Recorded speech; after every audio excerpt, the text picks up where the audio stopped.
Now, maybe you're like the younger son, the prodigal, who years ago, in effect, you said to God, I'm going to live as if you're dead. I'm going to make a life for myself.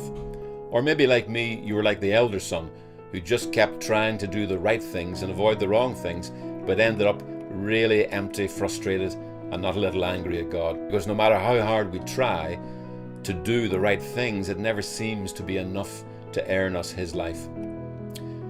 But what if the truth was that God was never looking for you or I to save ourselves by doing all the right things? What if He knew that all we ever needed was to simply receive the life that He had always freely gave us, the life of a perfectly loved Son?